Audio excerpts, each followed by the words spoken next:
If you're trying to put together how all of this works and how in the hell that a free laundromat can exist, let me explain as quickly as I can. These aren't fantastic businesses that are making money that we are scooping up. They are a wreck. They've come to the end of their life, except for one thing. All of that infrastructure is still there, whether it's Ohio, like the call we're about to make, New York, Los Angeles, or anywhere in between. I've done this in 28 countries and counting for folks like you. So to put those pieces together, you pick up the phone after you've scouted the store and you see that it's fallen apart.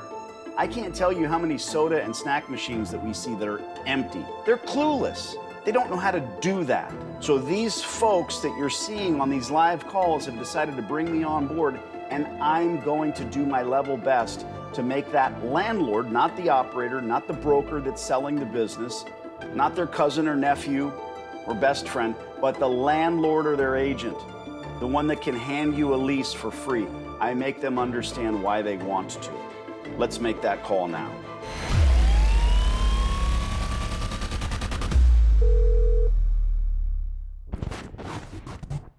Hello.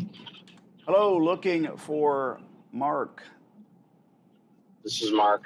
Mark, my name's Danny. I'm Yes. interested in renting some space from you, perhaps. What kind of space? There's a laundromat here, and Yes. if I'm right, that is your building. That's what I do, Mark. Yes. I do laundries. I've been doing it about 20 years. I've got a few stores, and my interest and intrigue, I'm pretty sure you'll smell what I'm cooking here. We go out and scout existing laundromats. We look for, to put it very gently, stores that could use a little TLC, and then I reach out to the landlord. Sometimes the landlord is the operator, sometimes not. At the end of the day, I'm interested in leasing the space because the infrastructure is already there, and that gives us a pretty good leg up. And then I spend a lot of money on washers, dryers, future advertising. You know, it's a good business. It's just a lot of these operators kind of phone it in, if you will. People might look down on Worm's mechanics, call it immoral. But as Canada Bill Jones said, it's immoral to let a sucker keep his money. Like they teach you in 1L. Caveat emptor, pal. And I don't know the disposition. It's my understanding it's your building. I don't know if you run the place, but I'm not here to hurt anybody's feelings or try to, you know, put us under. Yeah, I don't run. I just lease the space. Okay, so to you have a a tenant. laundromat. Yeah. Okay. Well, then I've I got a can tenant. say, you know, it's not that the equipment is old, it's not kept up. When it breaks, they don't fix it. You know. Yeah.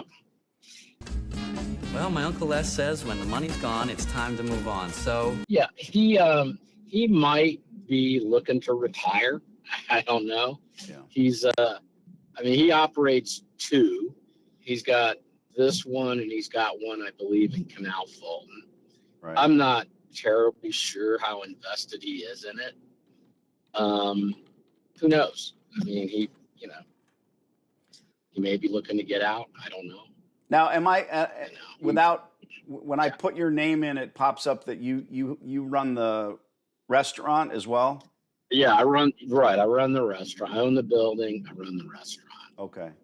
So, if I could be personal for you, if you're going to keep a laundromat there, you probably want to elevate the center, and therefore, imagine laundromats are great businesses, but what it needs, not just a neon sign, that doesn't bring people in. It needs good, new, probably $500,000 in equipment, and that's what I want to do, so I can end up with another successful store. So I think you smell what I'm cooking. What I would love to do is,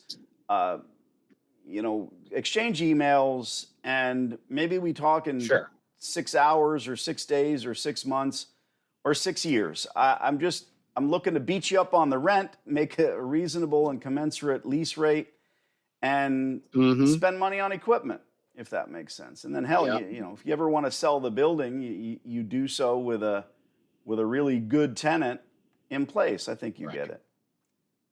Right, I get it. Yeah, I get it. No, I've owned plenty of properties in my time, so I get what you're saying. Tell you what, you got my number. I do. Okay. And let me talk to my tenant. Let's see what his intentions are. Please. And let me do this. I'll send you an email. I don't have a mailing list, so don't concern yourself. I'm just going to send you a single email, and I'll send some pictures of my stores, and I'll CC my partner, and it'll make it easy. What's the best email address?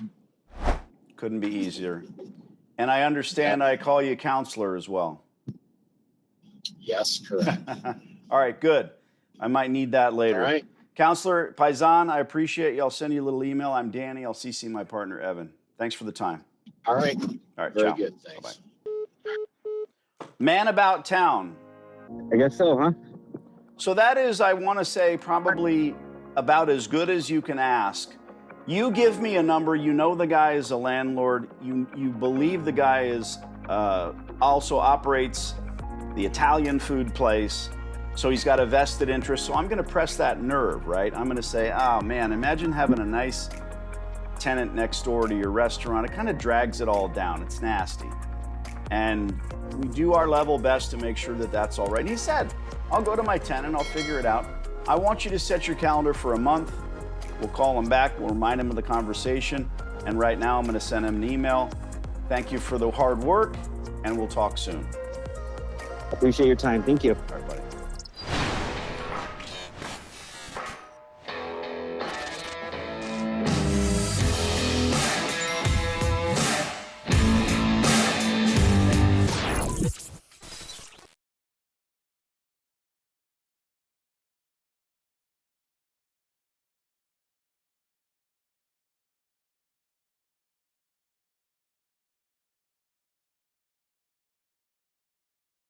I'm pretty sure this hot water heater's got a few more good years left in it.